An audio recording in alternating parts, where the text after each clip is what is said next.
Beautiful. That's all. All right, if we could please find our seats so we could be. I feel like I'll keep going.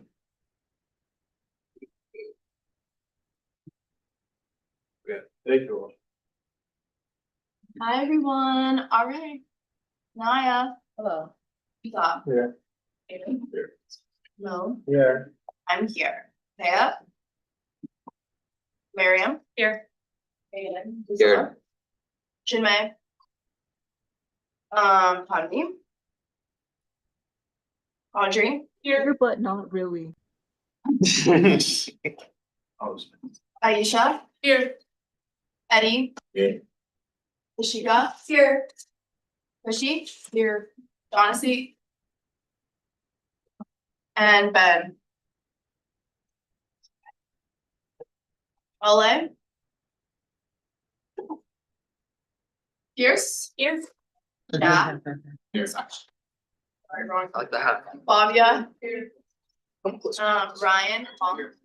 No. Yadu. Here. Cameron. Guys, if we get quiet now, please. Drulu. Stanley. Amira. Bamyang. Charmaine. Solon. DK. Sophie. Brian. Podvet. Nisha. Rafa. She was here. Megan. Gustav. Awesome. Here. Minna. Kennedy. Andrew. Jeffrey. Anjali. Leo. Salutations. Alexa. Juan. Gracie. Anna. Madiha. AJ. Nina. David. Here. Catherine. Dana. Morlake. Emily. Melinda. Here. Sahasra. Here. Kaylin. Naya. Alex. Simon. Jocelyn. Vargas. Here. Sophia Chan. Pablo Cherkis. Here. Simi. Here. Ruhan. Sebastian.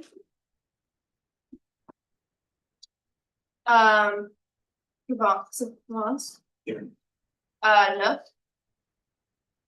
Khalil. Here. Ritvik. Jocelyn. Here. Arian. Jocelyn Cruz. Maddie. Here. Jack Terrell. Here. Nicole. Here. Aditya. Pablo. King. And any members of the public. Yeah. I was in the bathroom. Could you? Yeah, I'm watching. Thank you. We're gonna come back. Okay, wonderful. Before new business or before open forum, excuse me, just for transparency, Tommy is on Zoom. She's not receiving a attendance credit, but she wanted to at least be able to listen in. And some folks have asked about that, so if you're interested in listening in future without receiving attendance, you're welcome to do so. I'll also ask if we could put the devices away for open forum. Hold a second with that. We just put those away. That'd be great. Your question? Wait, I just wanted to say something. I recently had a really good phone call with Eddie about an upcoming DP article about my policy that was passed. This is for open forum. Oh, wait, I had started, Oh, but my that's okay. I was waiting for. Wait, could you say that again? To make sure. I was waiting. My for- bad, my bad. Device, so just hold on to that for a moment. Yeah. But thank you. I think we're all set now. So we'll have 10 minutes of open forum, with preference given to members of the public, but feel free to begin.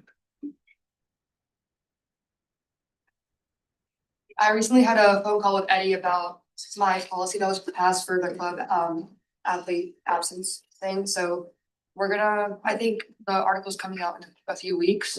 Hopefully, yeah. Hopefully, yeah. I just want to put that out there just because I was just worried about the the publicity of club sports in general. So I think this article will really help, and I'm excited for that to come out. And thank you, Eddie, for like all your work on that and just scheduling calls and working really diligently on this project.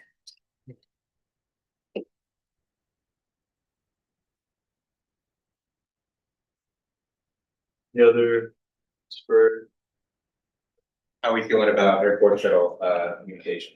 We're feeling great. Love to hear that. What I haven't seen you repost it. I'm retired now, so that's no longer my problem. Wait, Julia, you know how many tickets have been sold so far? More on that in my second.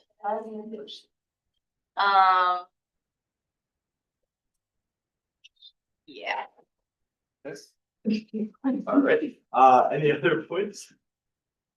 Nope. If there's nothing further, we have. Motion. Second, all those elected members in favor? Any opposed? Motion clearly passed. Did you have something, Leo? I do apologize. No, that's my bad. I was like scratching my eye. Okay, wonderful, okay. Thank you. All right, well, we have elapsed open forum and we'll now move to section.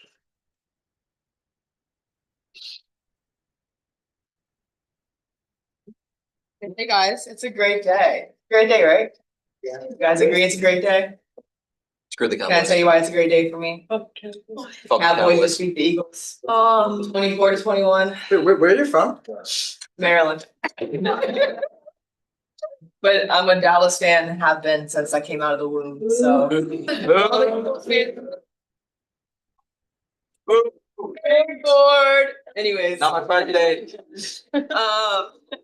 so into the president's report.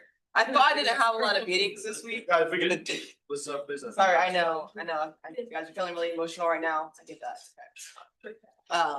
Anyways, I thought I didn't have a lot of meetings this week. Apparently I was very wrong, as I actually put them out there. Cabinet met with Penn First Plus on Monday. These are the topics that we talked about. A couple highlights here were about the emergency funding and financial transparency overall. They received about 550 applications the last year from highly aided students alone. They grant about 2/3 of those requests. You know, the 1/3 comes from incomplete applications. They didn't submit an appropriate document or they didn't respond with a reasoning or something of the sort. That's typically what happens there. I know that was a question when we collected these like 2 weeks ago. The next thing was about the PFP program. There's a multiple step process that kind of starts with admissions. Admissions reviews the applications and then makes recommendations to the schools. And then from there, they kind of filter it out. They invite, I forgot the exact number off the top of my head. They invite a certain amount of students and they only accept around 150 to 180. As for SNAP and food security support, they supported about 200 undergrad students and they set aside $125,000 to provide meal swipes and grocery vouchers to students on campus. But what was really notable was that some of that money actually came from a UA, not donation, but I think the UA set aside a certain amount of money in 2021 that we gave directly to it. So this just goes to show how much our funding processes can go. Does anyone have any other questions about any things up here before I move on? Audrey? Did you talk about the textbook affordability? Oh yeah, yes.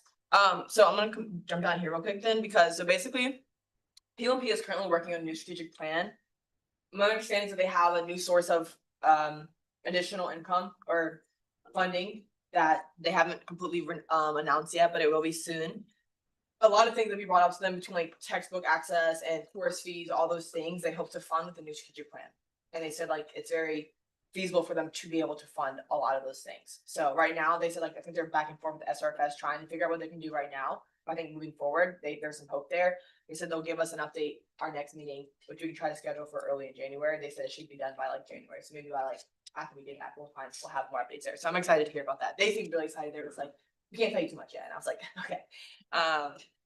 Yeah, of course. And then they're also developing and launching a new version of their Pre-O. It's going to be an overnight opportunity for students who cannot make the PFP. I think PFP it's like in July, and it's quite a long time. So there's some students who just can't make it. So they're doing an overnight opportunity for those who can't come.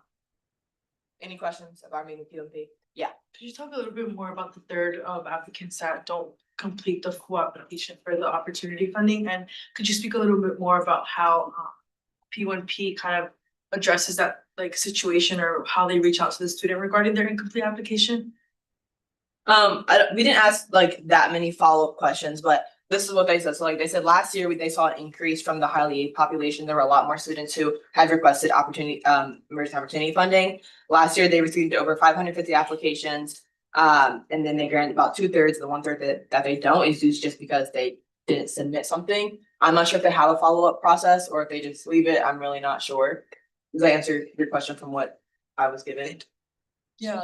What was the second part of your question? Like, how do they follow up with them? Okay, now? yeah, I'm not sure. But if you have like a direct question about it, you're more than welcome to reach out to Mark Lowe. I can connect you as well if there was like a specific. Yeah, thank you. Of course. Khalil, did you have something to say? You have one?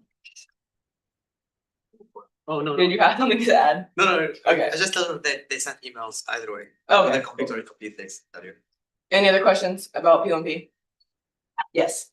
Wait, so just to clarify, what did they state that, like, the only reason that they wouldn't grant the emergency funding request is because of an incomplete application, or would there be like other extenuating circumstances that would prevent them from granting? I think there's like, it's very rare for them not to grant an application. They said it's mainly the fact that the student did not complete the application and it's full, but it's very rare. Or that they didn't meet one of the criteria, which most of them do if they're filling out the application. Did you get new bags? It's a. They're cute. Okay, any other questions for P1P? Okay, cool.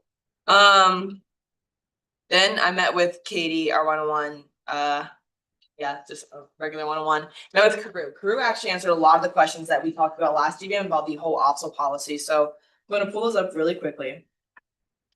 Okay, so first, specifically about speaking to like this one event that kind of triggered this entire like auditing process, like looking at the frat houses, whatever. One of the frats, who would not tell me which one, kicked people out after one of their floors were like literally like shaking. They looked like it was about to collapse. Like it was a middle party and they kicked someone out. They kicked everyone out. And then after that, they started looking at all the frat houses, and all those floors have now been fixed. There's no safety concerns at this moment in time. But now that that's like out of the way, now they're really focusing on the lack of emergency exits. Like every single one of these houses only has 2 typically, and they can't add any more because then they would need major renovations that would cost a lot of money. So that answers that question that we kind of had. They're doing an additional pilot for the number of outdoor people who are allowed in the outdoor spaces.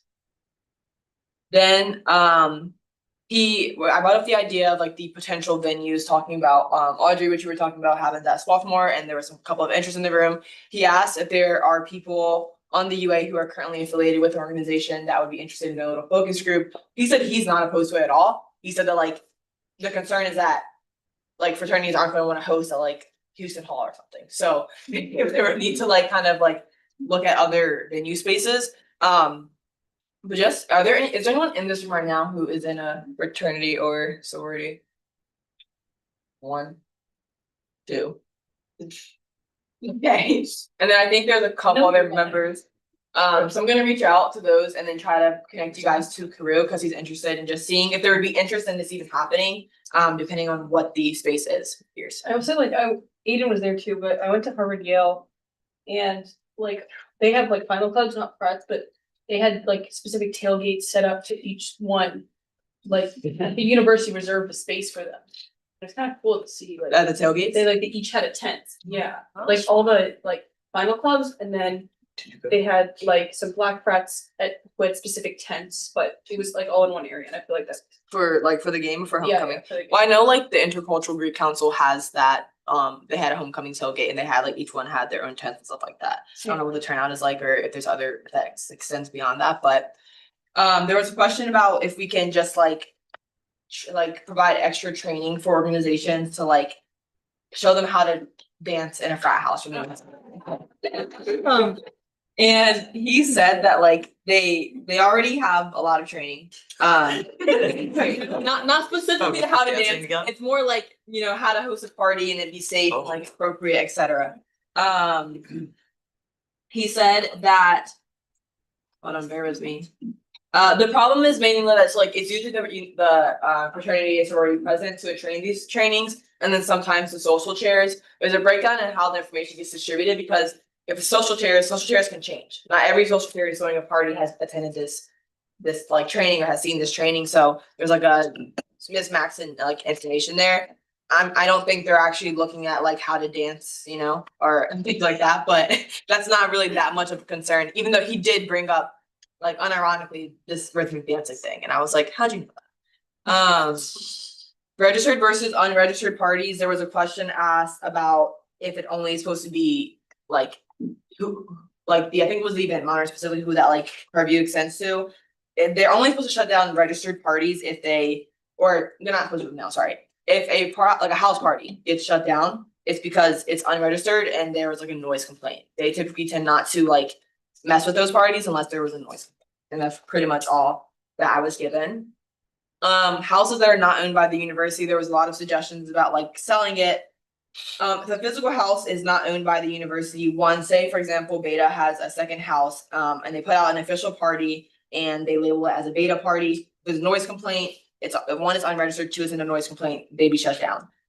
They said that if the UA had a party, for example, with like 10 people, they would respond. They tend to respond to those types of parties in more of like an educational way. Like for example, you're getting a noise complaint because the bass is traveling through the walls, turn the bass down. I don't know, they like are trying not to be super strict, whatever.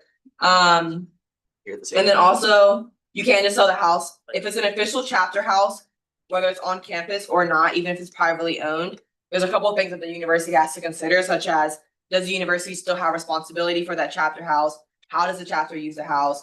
For example, Hall is not owned by the university. I don't know if you guys know where Hall is, like set right on Locust, like right behind, like on like 36th-ish Street. It's not owned by the university, but like in the 70s, for example, they were asked to like give it up and they said no, so like they couldn't give it up. And then generally on Locust, all those houses that are there right now. In the 70s, there was a push to diversify the things that were on Locust Walks. For example, that's why like Penn Women's Center is now on like Locust Walk. That's an old frat house. Same thing with the Beagle Building. MERT did not have any involvement in the decision-making process because they're just there as a responsive measure. They're not really they're not super involved in this regardless, because they also don't respond to every single party. And then organizations that are not recognized nationally, such as like Theo's, they have a lot more. They're not necessarily leniency, but he just put a lot of emphasis on like those organizations that are not recognized nationally. They take on a lot of risk themselves, and their general argument was that the university isn't going to take on more risk to take off risk of the students who are having these parties without considering all things. Does that make sense? What? So like the university, like there was questions about like, can we just expand the number of people because XYZ, whatever. He said the university is not going to take on more risk themselves just to release it off with students who are like organizations who are taking their own risk measures. Like Theo's and any like non-nationally recognized organization, they take on a lot of risk themselves. Like Oaks was another example. Like, any questions? If the university did this, then they're taking on more risk. Yeah, that's not something the university wants to do. So, but they are, They are what? by shutting down registered events, they are taking on more risk because more people go to unregistered events. They don't care. Isn't that what you're saying? Like, they'd rather people just go to unregistered. They would rather people go to off-campus Yeah. parties. Like they're not going to expand the number of people who can come to an on-campus event because they don't want to take on more risk themselves. Oh, Who cares about student safety? All right. It's true. Everyone Okay. start an off-campus frat and then you can do whatever you want. So a lot of those questions that we had were kind of answered. Does anyone have any questions, thoughts, feedback, concerns, etc.? Okay. I'm sorry. So what I'm hearing is, UA frat, question now? Let's do it. Let's find a space, let's find some money and see what we can do. I was worried you'd say that. Any other questions, comments, concerns? I think we will kind of take these things into consideration and follow back up, probably next semester. Okay, then I have Penn Ford undergraduate working group, that was confidential, cabinet met with admissions, these are all the things that we talked about. Let's see, let me know if anyone has anything right now, but some things that I wanted to highlight were.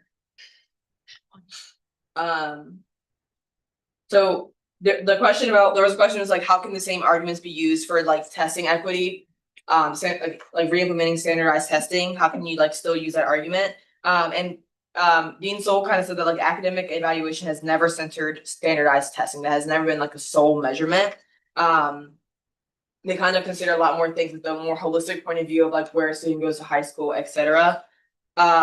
Test scores are always treated as a valid redundancy that are also correlated with income, and they're not necessarily a decisive metric. And Penn also, this like past life thing continuously has just offered waivers to students who are unable to test due to cost, access issues, political conditions, or natural disasters. So that also extends to like some of those international students who do not take like standardized testing. And there's no plan to return to test optional admission. There's pretty much the main things that I wanted to highlight, but is there anything else that you guys want me to elaborate here on? No? Okay, cool. Can you talk a bit about international admissions, please? About what, I'm sorry, The international students section. international student admissions? Yeah, give me 1 second.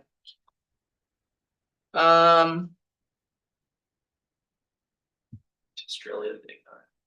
Oh, yes, yes, I'll let you bring that up. So the Penn's international population still remains around 15-20%.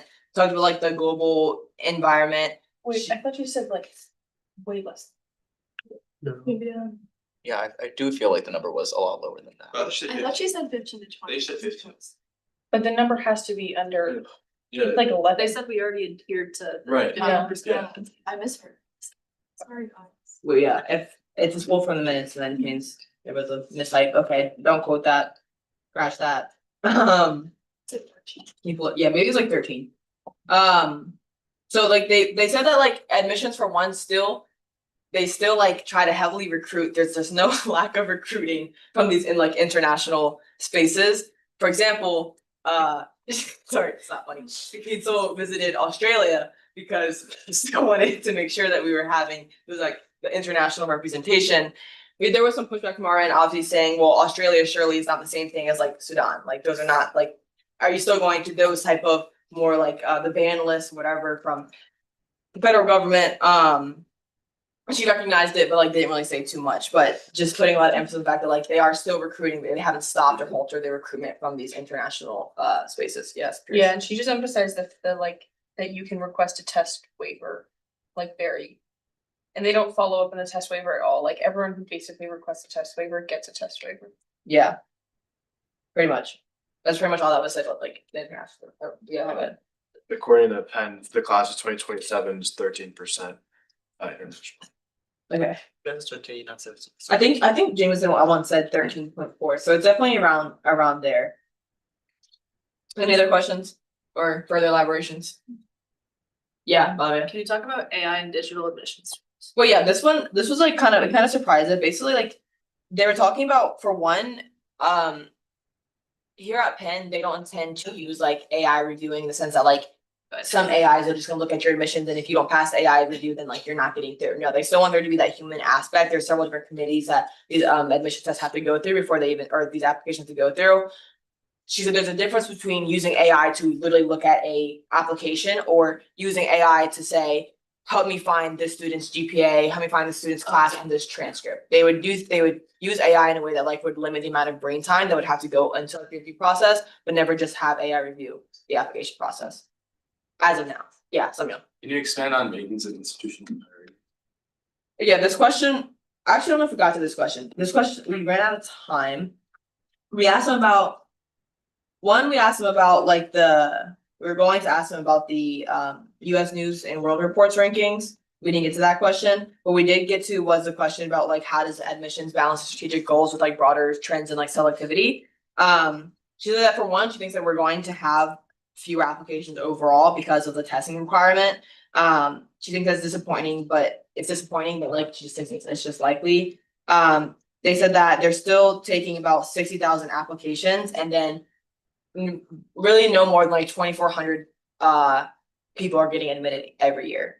And that doesn't really change no matter how many people kind of apply, because we just don't have the physical space and capacity for it in our classes. Any other questions? Okay. Musa and I met with Tim Rahman. He's VP of Arts. He was kind of just getting our feedback on this new strategic plan that the VP of Arts wants to roll out. We kind of just broadly discussed about how there's like a lack of support for student groups, mainly financially and also just like in spaces, etc. And then how the arts could support. It was really great. He's really interested in learning more about the UA. So I think there'll be a time where all of us will be able to connect again, or at the very least, cabinet will reach out. But if anyone has any like arts related questions, topics, concerns, projects, he's really great and like is really receptive to what we had to say. I had the Council of Undergraduate Deans. We talked about Penn Forward. Aside from that, we reviewed the academic calendar for 27-28. This went out for comment, like public comment, like a month-ish ago. Feedback was due by the 10th. There wasn't really much feedback on it besides, I'm gonna show you guys in a second. Besides, I think making it more clear that like for Thanksgiving, for example, the Monday, Tuesday, or Tuesday, Wednesday is gonna be a Thursday, Friday schedule. Like making it more say like, okay, this day is gonna be Monday schedule, and this day is gonna be a Tuesday schedule, or whatever that would look like. So these are gonna do that. This is what it looks like right now. The things I just want to highlight are it's a new student orientation 25th, nothing crazy there. First day of classes will be August 31st. What? First day of classes. I think it was about the same like this year, right? It was like the 28th. Family weekend, 22nd. This is what they were talking about, like the Thursday, Friday class schedule. Instead of it being like Thursday, Friday on Tuesday, Wednesday, it'd be two separate blocks that say Thursday on November 23rd, etc. Wait, could you explain? Right here where it says That's what Thursday, it is Friday right now. class schedule on Tuesday, Wednesday, they're gonna break it up, so it says Thursday on Tuesday and Friday on Wednesday. Isn't that? So it wouldn't look like. So it would be two blocks. Like it's still the exact same, which way where they're gonna show it. That's so inefficient. So it was someone, people were confused. Thanksgiving break. Yada yada. here's the stuff. Our finals later. Yeah, they are. Yes. So finals are December 16th to the 22nd. Very late. I brought this up to you guys a while ago, but I like voiced my concerns with this because that means like the latest day a student leaves on the 22nd, Christmas is on the 25th. That sucks. They were talking about exploring like weekend exams. They didn't want to do that because like they want you to be able to study. I suggested just starting classes earlier, and it always comes back to okay, well, faculty 1, faculty 2 with kids who are not yet in school, the childcare aspect of it all. And then, yeah, it ends December 2nd. I'll pause here for the fall. I see there's questions. Jack? I still don't really understand, why are they pushing it back? And we're starting more or less around the same time. It's not a matter of them it's not a matter of them pushing anything back. It's also like just noting that in general, like the day shift, like per I know, calendar but year, that's- so like there's. That seems like a not insignificant amount. I forgot the exact Yeah, reasoning. cyclical shifts.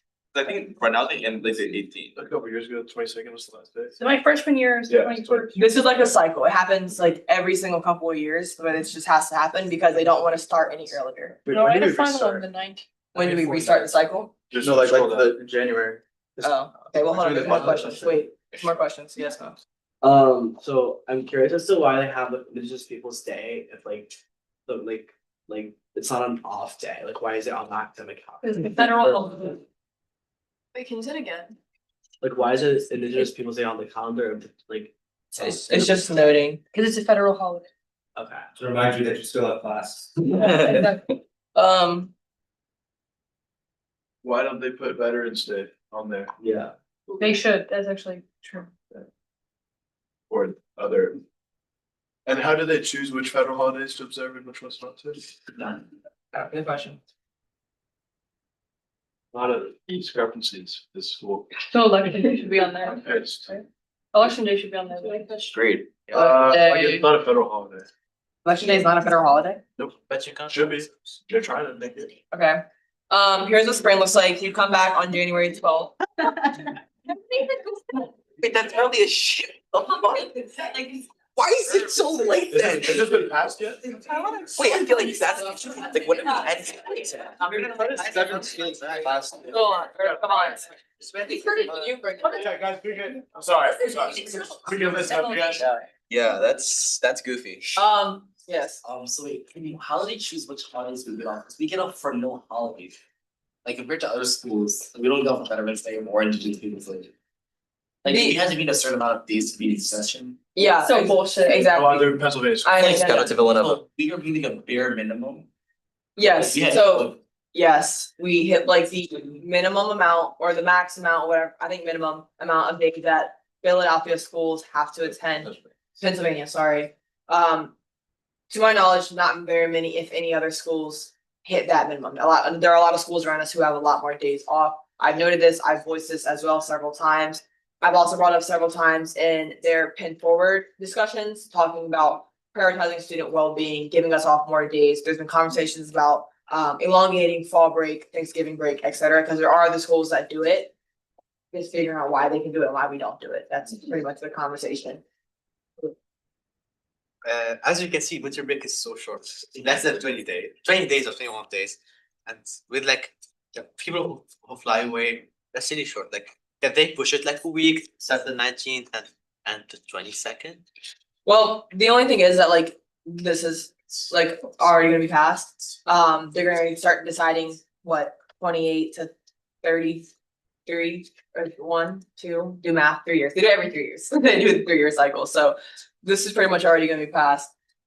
So, Wait, I'm just curious, like, I know it's passed, but what was the logic for pushing it to Jan 12? Because like last year, it was on the 17th and we're like ending winter break 3 days later, we're starting like 5 days earlier. Like, I can ask in the next CUD meeting. I also wanna note that I was not in the discussions for any of these, like this being developed. Rhea was the former president. This was. Hey, I'm not putting blame on Rhea. I'm just saying that they discussed this in the like last session of CUD, which I joined afterward, obviously. So I didn't get to give really any feedback on this at all.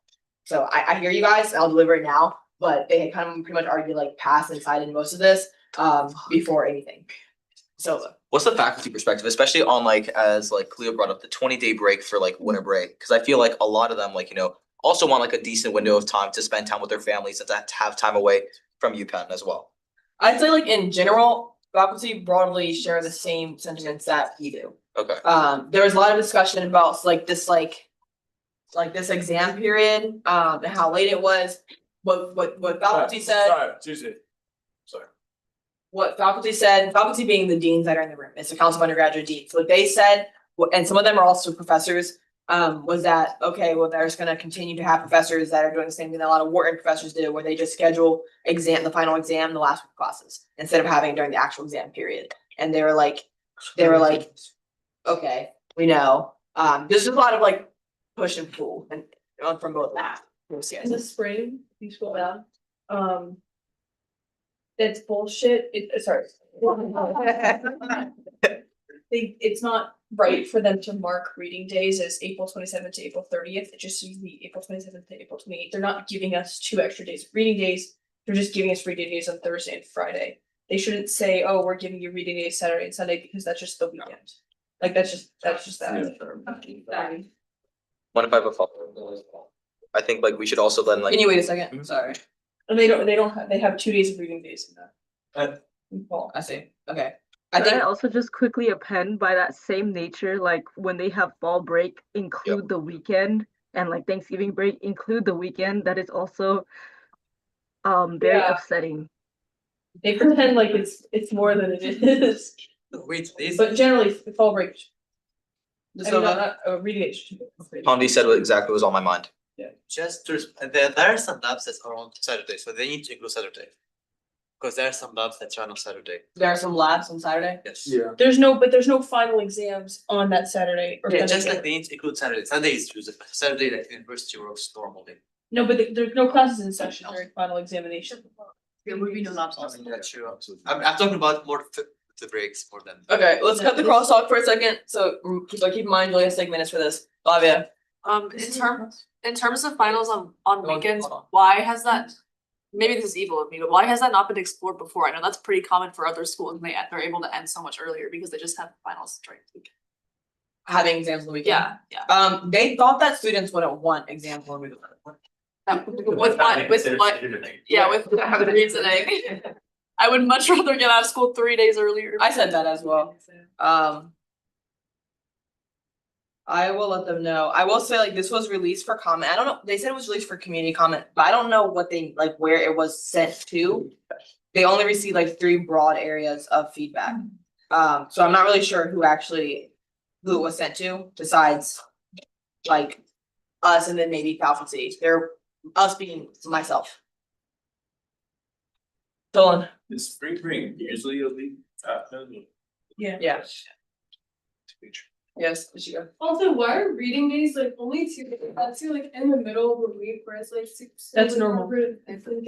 Give students like a whole week, including the 2 weekends off of them. You said Harvard and who? Princeton.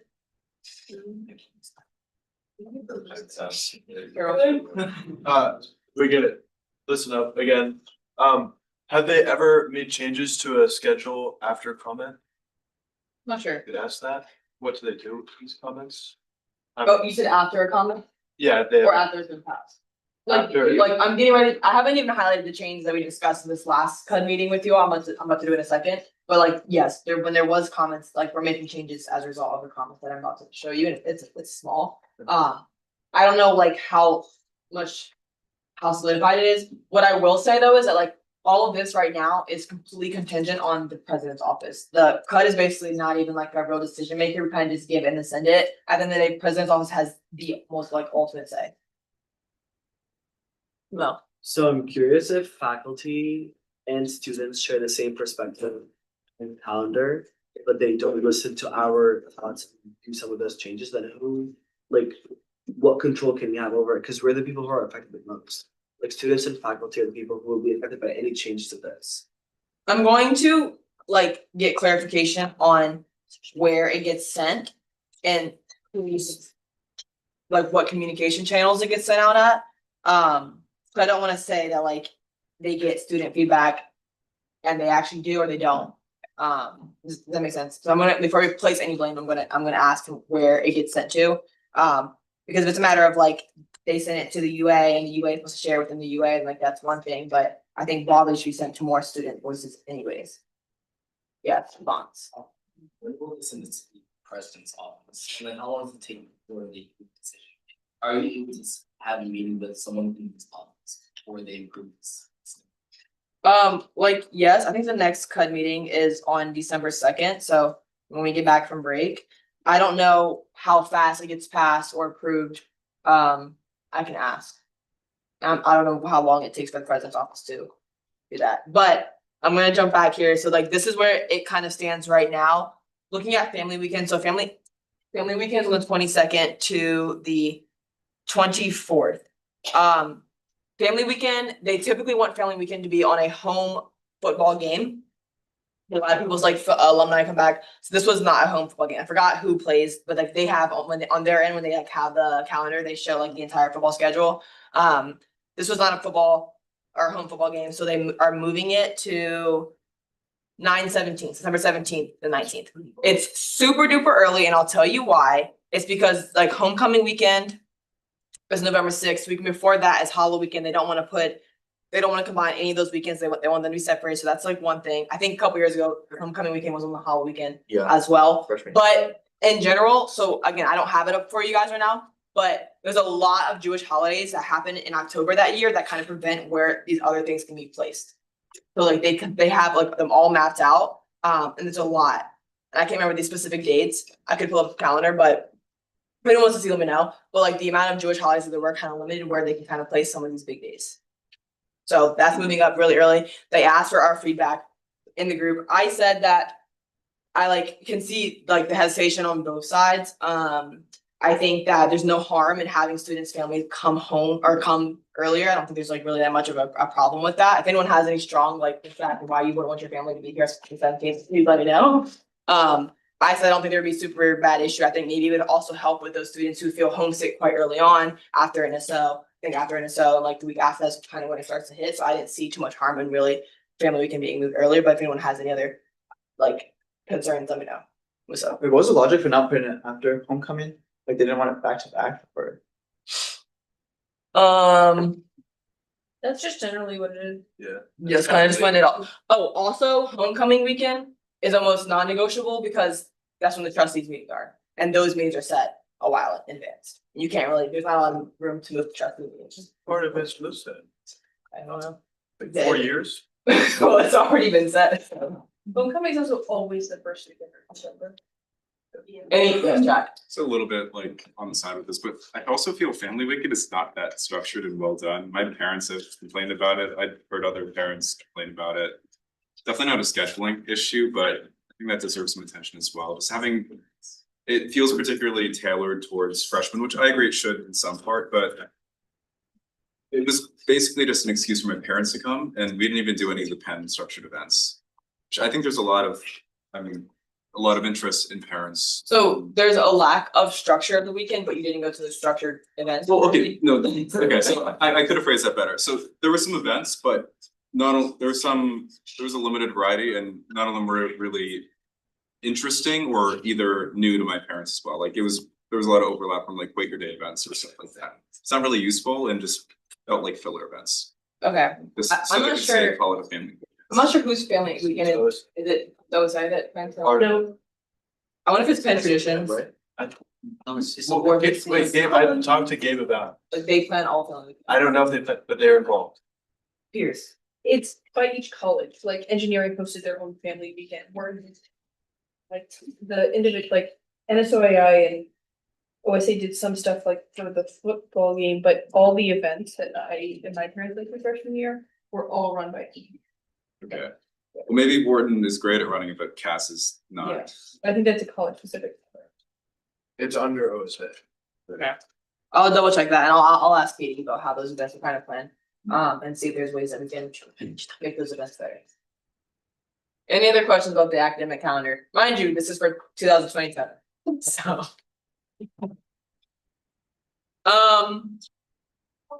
Yes. All right. Next, cabinet met with the EVP. This was a good meeting. Some things that I want to highlight are, there's a lot of questions about like how much the university contributes to the University City District. The $2.7 million in annual contribution. It's also talking about like campus real estate and expansion. In general, they don't want the campus, they want to keep the campus footprint relatively small, so they wouldn't go past 40th Street generally. Those are some other things we talked about. For transit and infrastructure, there's a lot of questions about the rotunda, like often. No current plans for major renovations of the rotunda. They said that hopefully Penn Live Arts and the new Student Performing Arts Center will support more student performance needs. All like the non-critical capital projects have been paused, but those that are continuing are 1920s, Annenberg's Addition, and then DRL. Those all are continuing to be renovated in whatever sense. They want me to, or actually before I go back on there, well, about tuition in general, he said that he being Mark Dingfield said that while the sticker price of high tuition continues to rise, the net price for aided students is going down due to increased financial aid. So it looks like it's getting bigger, but the gap is kind of either closing or remaining around the same. Any questions about any topics that are here? Bobby. Wait, sorry, why were the non-critical capital projects paused? Why? Yeah. When the like last year, when the university, like one kind of had to stop, or reevaluate how we were receiving funding. Okay. It's like the main thing, so it kind of just stopped all those like major projects. All the non-critical ones. Including the commons renovations we discussed. No. 1920 Commons, Annenberg and DRL are all like continuing. Oh, they're all continuing, They're okay. continuing, sorry, not ending. Good. Just like a comment on where he said that like the price discrepancy is like not a problem because like the net price is going down for Yeah. years. I think that like it might be good to push him on that in the future because there's still a lot of people that are like of like middle class income that don't receive a lot of aid or any aid, but then like they still can't afford to spend like 70 to 90% of their yearly income on tuition. So I would think that like the sort of the sticker price is still something that should be considered. Well, you're right, and he just highlighted the Quaker commitment. And that there's been like this like incremental $6 million, like $6 million a year investment in that program. Well, I think the broader point that we're talking about is that like Penn, like last year we had a budget cut for the UA. And we just brought up the point that people like it's still the same amount of like tuition that everyone's paying, whether it's like your parents or like financial aid, people are still putting in the same amount, but we're getting a budget cut. So like how does this like difference in money make sense? That was like the context. Okay. any questions about EPP? Okay, and then lastly, jumping back, is it lastly? No, it's not. I have my one-on-one with Gary Pepora. We were talking about the grad student like strike potential. I don't know if you guys saw, but the grad student union voted like overwhelmingly like 2,297 or something yes, and then like 100 something no to implementing a strike. Is mean that they're going to do it, just now is like they can do it. And basically what he said is, for one, all undergraduate students who currently take any classes taught by a graduate student is expected to continue to expect that class is going to continue to be running. Faculty who are overseeing the department are supposed to have contingency plans in case the grad student steps back. So everything should be on normal or remaining like running as normal for the undergraduate side. Pretty much all we talked about. Any questions about that? Will we be crossing a picket line if we attend those classes? I think that wouldn't be right for us. Well, hopefully someone else will just teach the class. Yeah. No, I'm sorry. Wait, what do you mean? No. It was, I shouldn't have even asked the question. Wait, you have something to say? Wait, no, because like when unions go on strike, for example, the Starbucks strike right now, like they don't want you to go to Starbucks at all because you're crossing the picket line. So my point is that if the graduate students are on strike and you're going to the class that's taught by someone else, you're crossing the picket line, you're going against their strike. Yes, yes. But like the arguments from the undergraduate class are still supposed to like. I shouldn't, I've wasted a minute of everyone's time now and. Khalil. Is there a way can you support the strike, like kind of morally support, like statement or something to say that we are with the grad students? We are not like grad students. But still like if the UA supports it. Yeah, we work with GAPS a lot. We all have classes with their students. We want them to have better living like conditions. So Is that something that broadly everyone would be interested in supporting in some way, shape, or form, this grad student strike?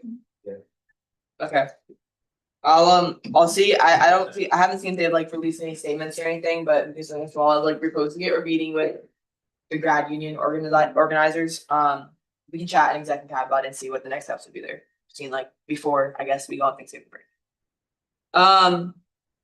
Okay, and then lastly, so cabinet met with SRFS. It was really a cabinet meeting. In our typical form, it was like a focus group. He's asked us questions about like how to improve the student interaction with SRFS, but in general, we kind of just offered for it to be kind of more broadly like expanded into like the UA overall, not just have to be cabinet, because like there'd be a lot more room for feedback if it's kind of more people involved. Would anyone specifically be interested in sitting in like a SRFS student group, focus group, asking questions about like your interactions with SRFS, anything from like emails to like resolutions to like problem solving, or that's what resolution means, timing? Can I get like some hands and I will connect you all to them?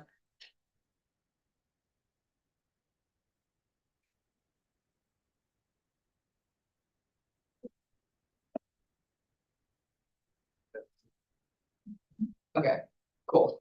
Got it. Thank you. Okay, upcoming meetings, one with Katie in December, University Council, and then Penn Forward Undergraduate Working Group. That's what's happening when I come back. Reminder, we will not have GBM Sunday. Then lastly, merch samples. I actually have one on right now. The one that I'm wearing is I don't know, hold on, I have the other one right here. Okay, so the one that I'm wearing is, it's like called like independent brand or something. And the cost of this one would be $39.50 to $42, depending on how much we buy. This is the fit, this is a large. I asked for it in a large, this is like how it looks. Wait, there's no design on it, it's just like the actual quality. This is the other one. The color varies slightly, but like the quality is the same, so I'll let you guys take a look at this one. This one would, it fits also the same as well. I've also already tried it on. This one would be $43 to $47. No one's like. What? What is the percentage of cotton? Has more fun, but. Which was it, $43? Yeah, I'll pass this one. What'd you say? She's holding this. Yeah, that's 43, right? This is the more expensive one.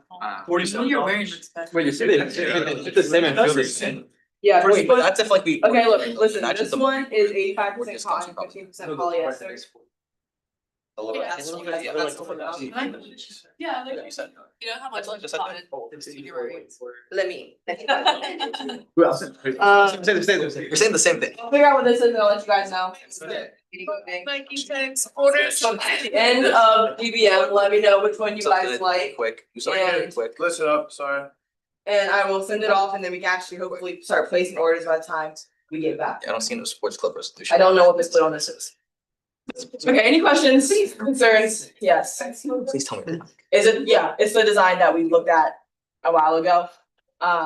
Nothing's been changed, we're just now trying to decide what it's gonna be. And then these are the prices for it. The more we order, obviously the cheaper it'll be. The lower end of each of these prices, if we order at least 24, the higher is if we ordered 48, which isn't really a huge price cut, so I was like, what, we're gonna negotiate, but we need to actually pick one of these first. Okay, cool? A higher price for more? It's the other way around. Other round, Oh, okay. good? Yes. This is a question for Mo. We don't have any money in our budget to offer bridge subsidies, correct? We do. No, we don't. Right now, we can, We have we 500. could potentially, I think, depending on, like, if we were to order like 40 to 50, we could potentially subsidize $10 per person for the merch. So keep that in mind as well. Wait, and then to do some quick math, like, what is the per person subsidy for like 10 labs?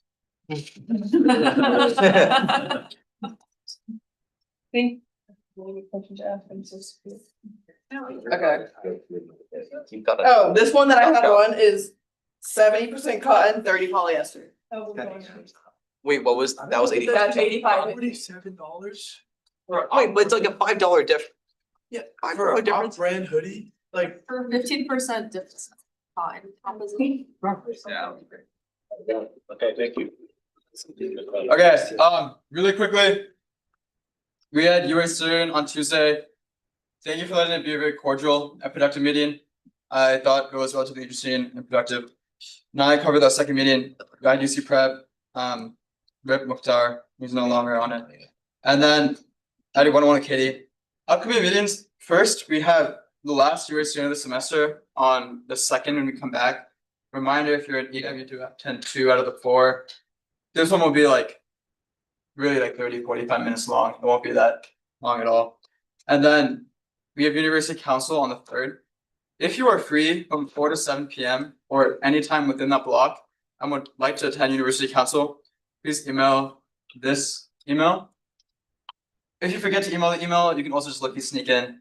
But I highly suggest. It'll be a very interesting like experience. Also pretty cool to see the way they will do things. That's all.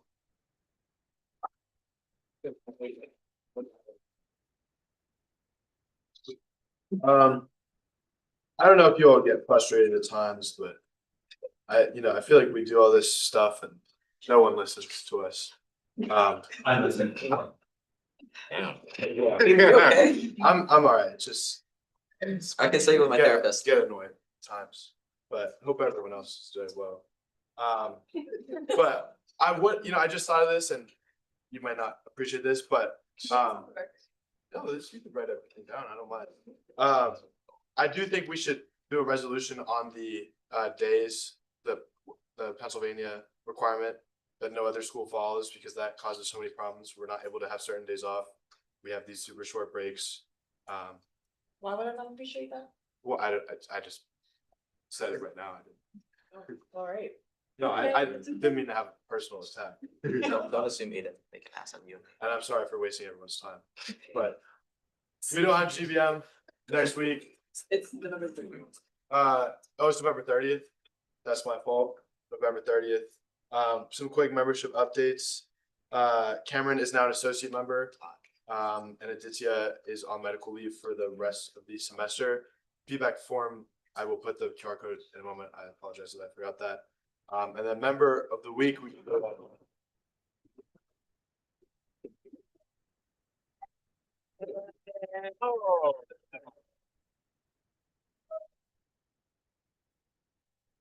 Eddie and shout out to me, but Timmy got member of the week last week. Did the videos for airport shuttles. I don't know if y'all saw them. They were so good. Yeah. Fuck yeah. Hey.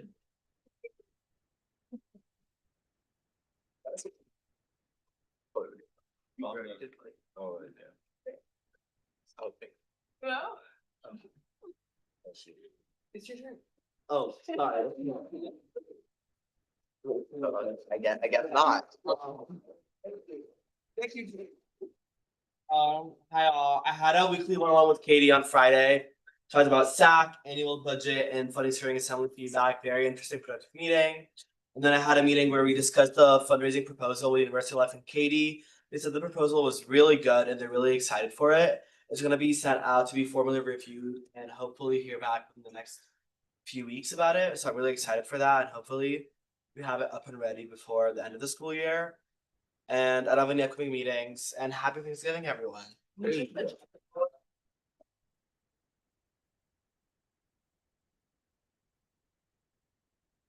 Julia.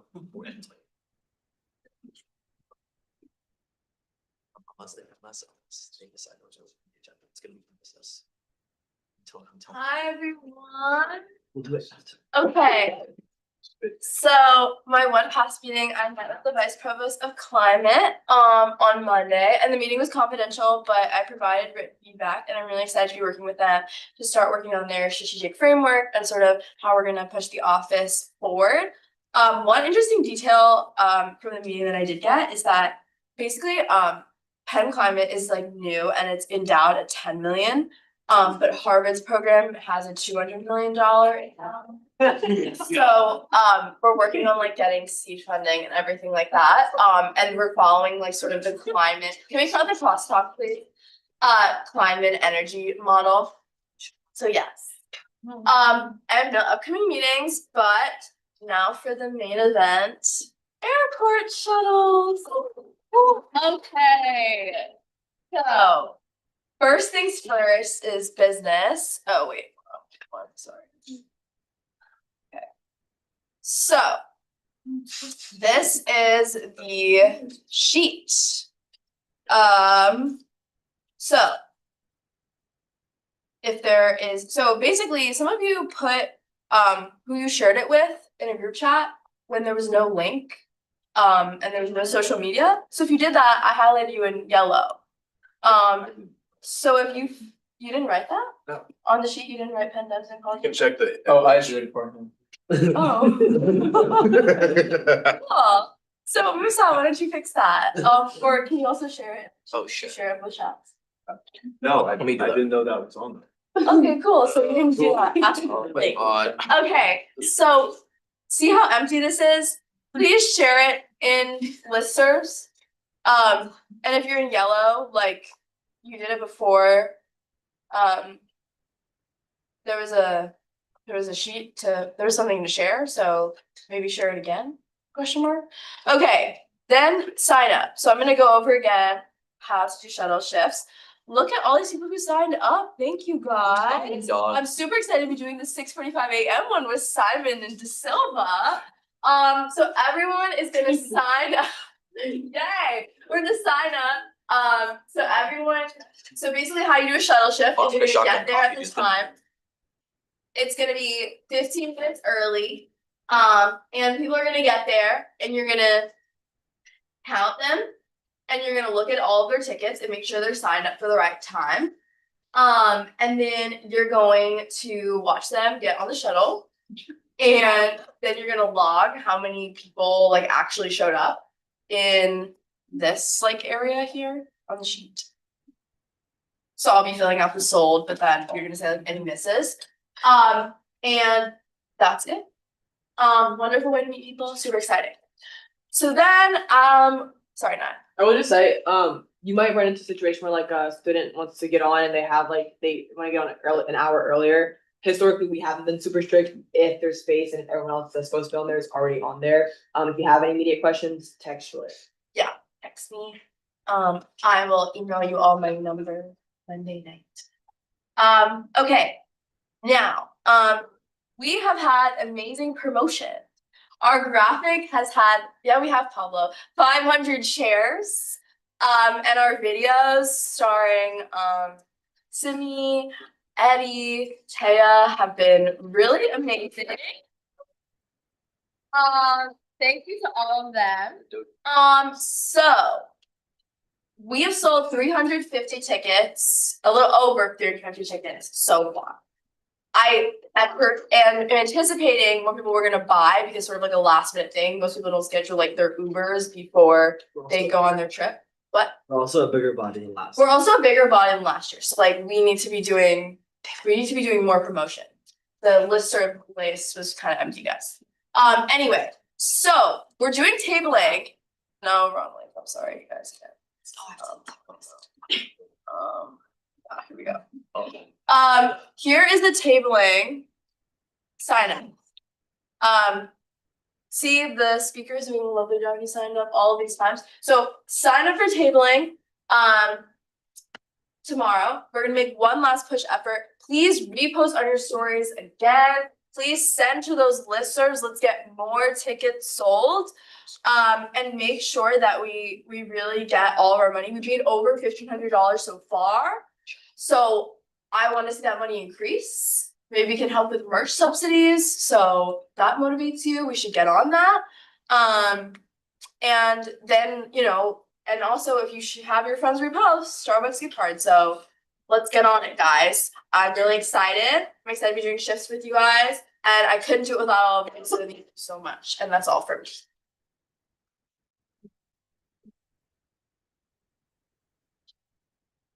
Oh, my bad. Oh, more long day. Oh, yeah, so they're upper quad gate. So like near Five Guys. And it's, I think there's actually a Penn Transit stop there, which makes it easy. Yes. Alright, Silva. I will make this help quick.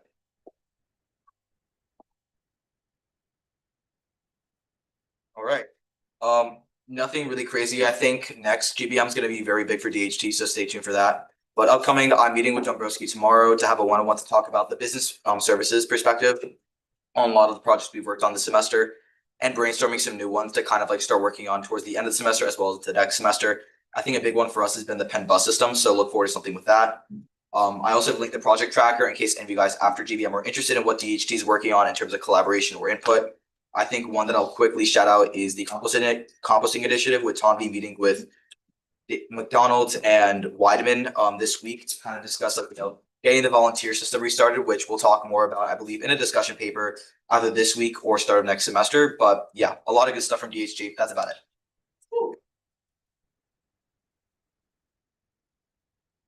it. Yeah. No student candidates will have a presentation of a bylaw by Pablo and Miriam, new business, but otherwise, that's it. Enjoy your Thanksgiving, guys.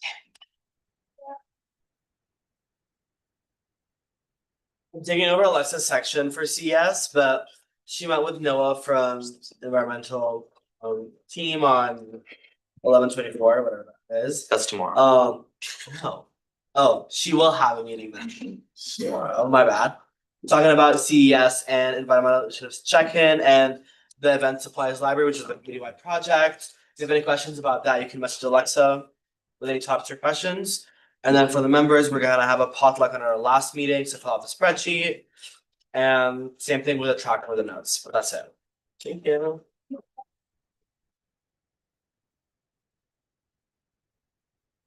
Of course. Update, it's very.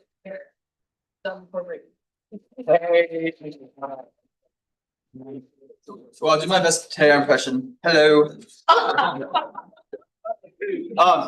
Julia covered airport shuttles. Aiden Shaughnessy wrote and dropped the first UA newsletter. Did anyone not see it? That's cap, there's no way. Well, what was the header? Salutations. Okay, keep an eye out for those, try to do them bi-weekly. You should tell your fans to hop on the newsletter. Like, we highlight projects, highlight what the UA is doing. Got a few good, like, people saying that it was pretty great, so I wanna keep that in the front of your minds. Can I give friends emails without them knowing and they just get the UA newsletter anyway? Political text. Off book, Just start this. Of course, off the record. And then comms requests, you have like requests for communications, please fill out this form and then the comms team will get it to you, that's all. That's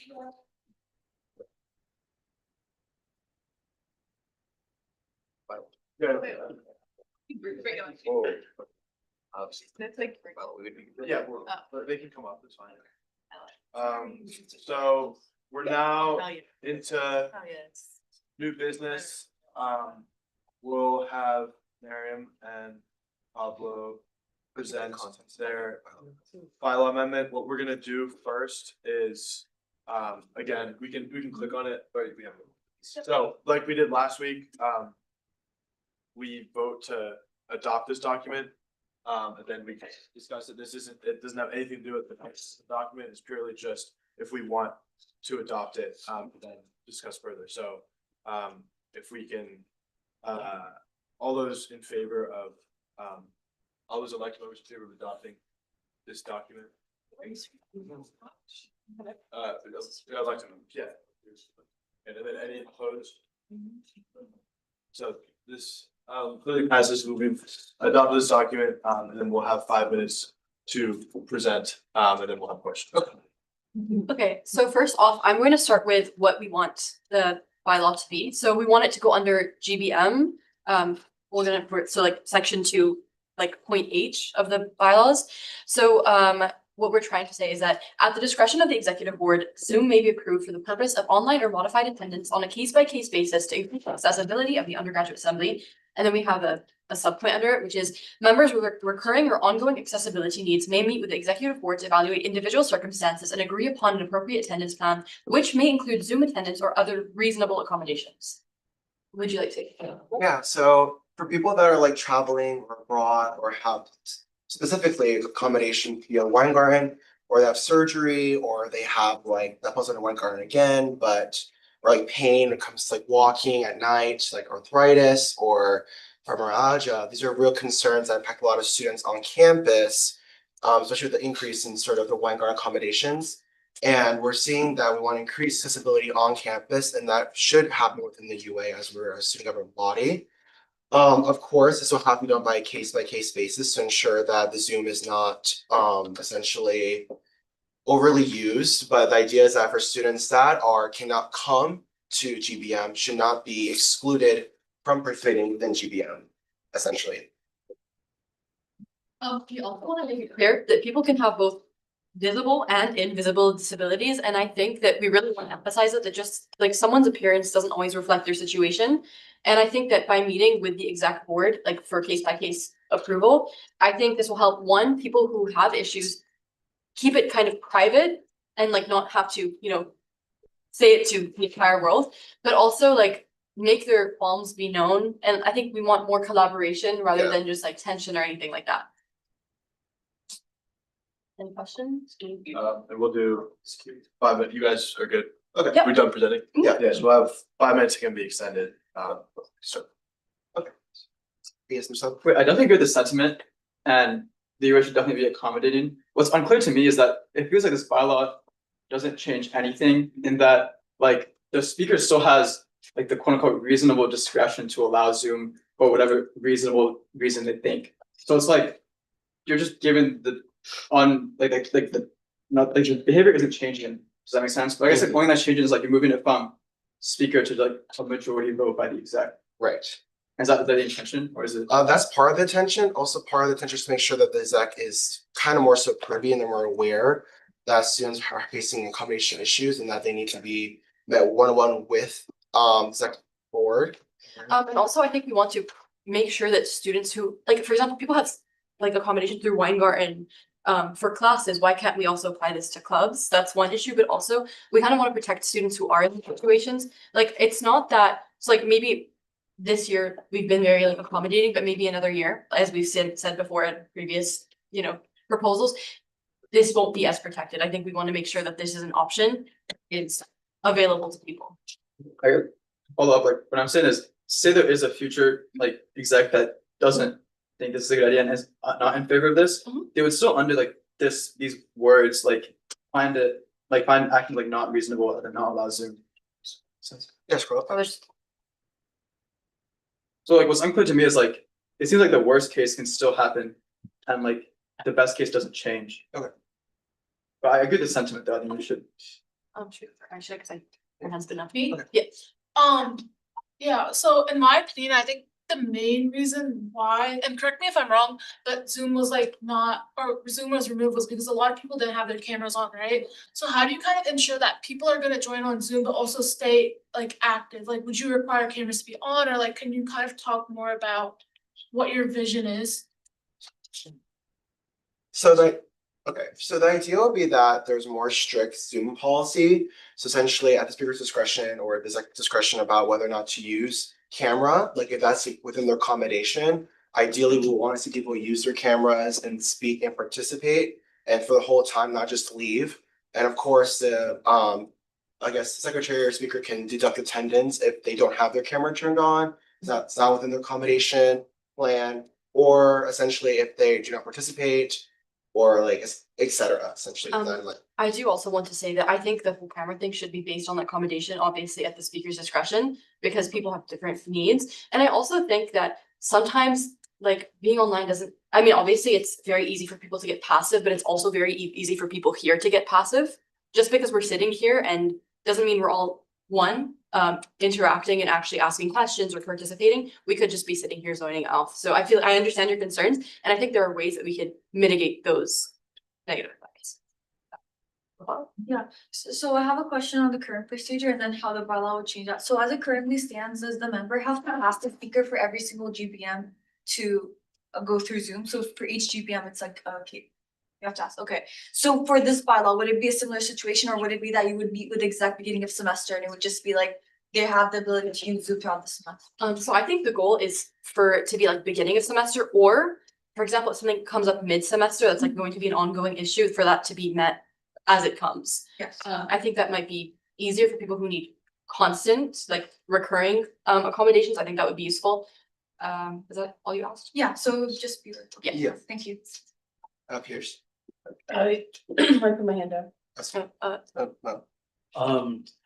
I appreciate the comparison with Weingarten, but I also feel like I know that Weingarten has professionals who are actually qualified to determine like what kind of accommodations people need, while the executive board at any time are just like college students, so are not qualified to like, look at a case and determine like, what accommodations you might need, and as Musab said, like they can literally say no and then nothing changes. So how do you ensure that like this is something that's effective that actually like goes somewhere? I think this raises a very valid point about like, again, we're students and we have to decide whether or not who gets accommodations or not. Of course, it's like do we show someone's accommodations via Weingarten portal? But I think there's a good leeway of talking with like Katie Bonner and via Weingarten and finding a mitigating way to add like an accommodation. On Garden, it's really easy to show like accommodation for clubs and stuff. They can easily do that as well. So we can pass some of the buck to them. But still, at the end of the day, that will probably take like maybe 2 months max, 3 months at max to implement. So students that are like not being met by that time frame probably like face the score and that's whatever happens. I also think it definitely helps if people already have accommodations with Weingarten and they're willing to share that with exec. Obviously, that's their own personal information and that's private. But if they're willing to share, I think that would also help jumpstart this process. And we've hit 5 minutes. We want to extend. Motion to extend by 10 minutes. Second. All those elected members in favor? Any opposed? That motion clearly passes. What's the rationale again for going away from the speaker, because the speaker is the president, eternal president of the UA to the executive board? Aren't you concerned that if you're sharing individual disabilities and accommodations, you're expanding that group of people? Does that make sense to you? It's maybe more sense if, okay. So it's maybe important if it's like a future speaker is not accommodating for that one person, they can talk to the exec board and they also can have sort of discretion for that in mind. As well, but it's again at their, it's again them like losing their privacy and information about their accommodations, of course, to many people at one time. But I think it's important that just not one person can control whether or not this person serves accommodation or not. It's just not entirely fair. I have a follow-up to that. You elect the speaker as the president of the UA internally for a reason. Like, do you think that removing a lot of the speaker's power from like what's codified in the bylaws and the Constitution makes sense to you? Because the speaker is supposed to be a very trusted representative. Right. And they make decisions like as the elected president of the UA. Right. What I do want to say though, I was reading the bylaws and there is no thing currently about online attendance. So this wouldn't really be like, while like the attendance is the right of the speaker, and I think that's an important right to protect. This specifically is a situation that honestly isn't codified in the bylaws at all. Right, because it's the discretion of the Yes, speaker. but no, online attendance isn't something that is considered at all in the. Because it's a discretion. No, can I respond to this? Because a lot of the attendance decisions actually go back to executive, whether, for example, looking at like committee meetings, executive board can decide who, it's not just the speaker. But regardless, obviously the speaker's part of the executive board. I think you guys' intention is to kind of mitigate any biases. Same thing happened with medical leave. When a member requests to have a medical leave, it goes through a vote of the executive board. So I don't think this changes much of anything. Same thing with like airport shuttle shifts. It goes back to executive board, not the speaker. I guess, well, I definitely think it's important to have it as like a bylaw, not just like something that is completely discretionary. Like even if the process is discretionary, if you have it as a bylaw, then there's like an actual process that exists. And then the second thing I was gonna say is I heard like a lot like of pushback on like it not being too discretionary. So maybe like if it could be modified to like add some examples of what like valid reasons are, I think that could help. Even if it's not like it's still discretionary, but at least there in the bylaw there's like some examples, I guess. Right. Khalil? Just to add on the first point of Pablo, so he was talking about like having discretionary in the bylaws is nice. Also, like it's nice to have it like legitimized as like attendance, like officially it's written in the bylaws, not just like not unmentioned whether like allowed or not. It's nice to have like whether allowed or not allowed for like so we get done with this debate honestly, like and the way it's written here is like pretty nice. It gives like the rights to the exec and speakers to really talk about it and to really like have decision about it. So yeah, that's really nice. Yeah, we're not like trying to make some like big, huge change. We're trying to like make sure that this is very clear to everyone. So like if it's in the bylaws, it's easier for everyone to know the procedure. Naya? Yeah, just in general, some of the things like they're kind of saying about making it more explicit, because this is kind of like what Musa was saying, so it's still vague in a way that's up to a lot of discretion and interpretation. So just if you want to make it a little bit more specific, also minor thing, I wouldn't recommend saying Zoom. I would say maybe like preferred online platform, because in 20 years from now, Zoom might not be the same. Right. So like Google Meets, whatever, just maybe like saying Zoom or in parentheses other online whatever platforms. Thank you. So Flavia, three. And Leo also. After Fabian. Okay, in general, like, is the intention to make sure that, like, generally that members of the UA have access to, like, I don't know how to phrase this. Is the intention that the executive board is, like, not forced, but the executive board has to at least hear a member's request? Or is it that, because the reason I ask is because I don't think that this implies that. I think this implies that they may meet with the executive board, but the executive board does not have any obligation to hear them. So I think if that's the intention, that needs to be reworded. Okay. I think we'll take that into account, because I think we really want, like, the students, like the members' right to be heard out and to be given a chance to, get some accommodation. Simple wording from like may to should or must. Yes, okay, thank you. Our goal is to make this a very protected measure for students, so like, there's like no like accessibility scandal later down the line for the UL. And then Theo, great. Then we can go to bed. Sure, thank you. I actually was gonna bring up exactly what was just hit on by the last two speakers. Thank you there, guys. I think the first on the Zoom, yeah, just to make it a little broader, and then secondly on like what's the actual responsibility that some like is delegated here. I was thinking it might make more sense structurally if you had language like this to put it under the responsibilities section of the speaker, which I think is like 34B or something like that. But like as opposed to like this, what you're really trying to do here is not about GBMs. What you're trying to do is like a responsibility or power of an internal member of the assembly. Yeah, I think that's what you're going for here. But please correct me if I'm wrong, but that's just a thought I had.